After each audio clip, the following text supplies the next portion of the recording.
নমস্কার বন্ধুরা, আমি রুম্পা।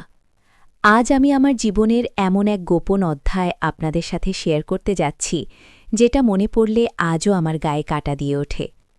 এটা এমন একটা ভুল বা হয়তো এমন একটা প্রয়োজন ছিল, যা সমাজ কোনোদিন মেনে নেবে না, কিন্তু সেদিন সেই পরিস্থিতির শিকার হয়ে আমি নিজেকে সামলাতে পারিনি। গল্পটা শুরু করার আগে অনুরোধ করব, আমাদের চ্যানেলটি এখনই সাবস্ক্রাইব করে বেল আইকনটি ক্লিক করুন, যাতে পরবর্তী সব রোমাঞ্চকর গল্প সবার আগে আপনার কাছে পৌঁছে যায়। চলুন সরাসরি গল্পে চলে যাই। আমার বিয়ে হয়েছে প্রায় ৩ বছর। আমার স্বামী রাশেদ পেশায় একজন ইঞ্জিনিয়ার। কাজের প্রয়োজনে ওকে প্রায়ই শহরের বাইরে থাকতে হয়। বাড়িতে আমি আর আমার শ্বশুরমশাই মানে বাবা থাকি। আমার শাশুড়ি মারা গেছেন প্রায় ৫ বছর আগে। বাবা রিটায়ার্ড পারসন হলেও শরীরের দিক থেকে বেশ ফিট। বয়স ৬০-এর কোঠায় হলেও নিয়মিত ব্যায়াম আর নিয়ম মেনে চলার কারণে তাকে দেখে ঠিক বয়স্ক মনে হয় না, বরং তার চওড়া কাঁধ আর গম্ভীর গলার স্বর মাঝে মাঝে আমাকে এক অদ্ভুত সমীহের মধ্যে রাখে। রাশেদ গত ২ মাস ধরে একটা প্রজেক্টের কাজে চট্টগ্রামে। এই বিশাল ডুপ্লেক্স বাড়িতে আমি আর বাবা একা। নিঃসঙ্গতা মাঝে মাঝে আমাকে খুব গ্রাস করে, বিশেষ করে যখন আকাশ কালো করে মেঘ জমে আর অঝোর ধারায় বৃষ্টি নামে। সেদিনের দুপুরটাও ছিল ঠিক তেমনই। সকাল থেকেই আকাশটা গোমরা করেছিল। দুপুরের পর শুরু হলো মুষলধারে বৃষ্টি। বাড়িতে কাজের বুয়া আসেনি বৃষ্টির কারণে। দুপুরের খাওয়া দাওয়া শেষে আমি নিজের ঘরেই শুয়েছিলাম, কিন্তু কেন জানি শরীরে এক অদ্ভুত অস্থিরতা কাজ করছিল। রাশেদের কথা খুব মনে পড়ছিল। বিছানায় এপাশ ওপাশ করতে করতে কখন যে একটু তন্দ্রাচ্ছন্ন হয়ে পড়েছিলাম খেয়াল নেই। হঠাৎ বিকট শব্দে বাজ পড়তেই ঘুমটা ভেঙে গেল। চমকে উঠে বসলাম। কারেন্ট চলে গেছে। ঘরটা বেশ অন্ধকার। জানলা দিয়ে আসা হালকা আলোয় দেখলাম ঘড়িতে বিকেল ৪টে বাজে। গলাটা শুকিয়ে কাঠ হয়ে আছে। পানি খাওয়ার জন্য নিচে নামলাম। ডাইনিং স্পেস পার হয়ে কিচেনে ঢুকতেই দেখি বাবা সেখানে দাঁড়িয়ে, হাতে কফির মগ। আমাকে দেখে উনি একটু চমকে গেলেন। পরনে একটা স্লিভলেস গেঞ্জি আর লুঙ্গি। এই বয়সেও তার হাতের পেশিগুলো বেশ শক্তিপোক্ত, সেটা আবছা আলোতেও বোঝা যাচ্ছিল। বাবা গম্ভীর গলায় বললেন, বৌমা তুমি? আমি ভাবলাম তুমি ঘুমাচ্ছ। কারেন্ট নেই, তাই ভাবলাম একটু কফি বানিয়ে খাই। তোমার লাগবে?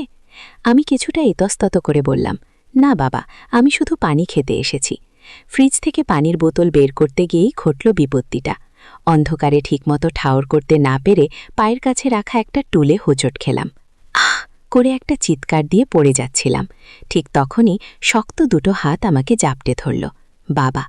তিনি আমাকে পড়ার হাত থেকে বাঁচাতে গিয়ে একদম নিজের বুকের সাথে জড়িয়ে ধরলেন। মুহূর্তের জন্য সময়টা যেন থমকে গেল।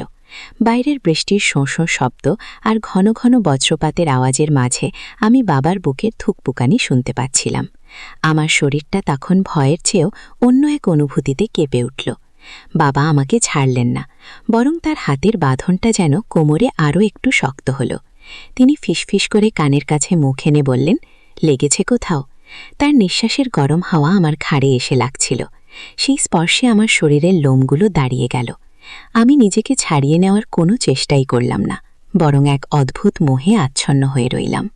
রাশেদ নেই কতদিন, শরীরের ভেতরে জমে থাকা তৃষ্ণাটা যেন এই সামান্য স্পর্শে আগ্নেয়গিরির মতো জেগে উঠতে চাইল। আমি কাঁপা কাঁপা গলায় বললাম, না বাবা, ঠিক আছে। কিন্তু আমার গলার স্বর এতই নিচু ছিল যে সেটা আদৌ আপত্তিসূচক শোনাল কিনা সন্দেহ। বাবা হয়তো আমার শরীরের কম্পন আর নীরবতার ভাষাটা বুঝে ফেলেছিলেন। তিনি ধীরে ধীরে তার একটা হাত আমার কোমরে বুলিয়ে দিতে লাগলেন। সেই স্পর্শে কোনো স্নেহের ছোঁয়া ছিল না, ছিল এক আদি মাকুতি। আমি বুঝতে পারছিলাম এটা ভুল হচ্ছে, কিন্তু নিজেকে সরানোর শক্তি বা ইচ্ছা কোনোটাই আমার ছিল না। তিনি আমাকে কিচেন স্ল্যাবের সাথে একটু ঠেস দিয়ে দাঁড়া করালেন। অন্ধকার ঘর, বাইরে বৃষ্টির তোড়জোড়, আর ভেতরে আমরা দুজন নারী পুরুষ। সম্পর্ক তখন তুচ্ছ হয়ে গেছে। বাবার এক হাত আমার কোমরে, অন্য হাতটা আলতো করে আমার গালে ছোঁয়ালেন। তার আঙুলের স্পর্শে আমি চোখ বুঝলাম। তিনি গাঢ় স্বরে বললেন, রুম্পা, তুমি কি জানো রাশেদ না থাকলে এই বাড়িতে আমার কতটা একা লাগে? তোমাকে দেখে আমি নিজেকে সামলাতে পারি না। বাবার মুখে আমার নামটা শুনে বুকের ভেতরটা ধক করে উঠল। তিনি বৌমা বলেননি, বলেছেন রুম্পা। এই ডাকটা যেন আমাদের মাঝখানের ওই শ্বশুর বৌমার অদৃশ্য দেয়ালটা নিমিষেই গুড়িয়ে দিল। আমি কোনো উত্তর দিতে পারলাম না। আমার নীরবতাকেই তিনি সম্মতি হিসেবে ধরে নিলেন। তিনি ধীর লয়ে তার মুখটা আমার গলার কাছে নামিয়ে আনলেন। তার খোঁচা খোঁচা দাড়ি আমার গলার নরম চামড়ায় ঘষা লাগতেই এক বিদ্যুৎ খেলে গেল শরীরে। আমার অজান্তেই মুখ দিয়ে একটা গোঙানি বেরিয়ে এলো। আমি নিজের ওপর নিয়ন্ত্রণ হারিয়ে তার চওড়া কাঁধের ওপর হাত রাখলাম। সেই মুহূর্তে আমার মনে হচ্ছিল আমি কোনো পাপ করছি না, আমি শুধু আমার একাকিত্ব ঘোচানোর চেষ্টা করছি। বাবার উষ্ণ ঠোঁট যখন আমার গলার ভাঁজে কাঁধে গভীর চুমু আঁকতে শুরু করলো, তখন আমার সব প্রতিরোধ ভেঙে চুরমার হয়ে গেল। তিনি আমাকে আরও নিবিড়ভাবে নিজের শরীরের সাথে চেপে ধরলেন। তার শক্ত বুকের সাথে আমার নরম শরীরটা পিষে যাচ্ছিল যেন। আমি অনুভব করলাম তার শরীরেও উত্তেজনা ভর করেছে।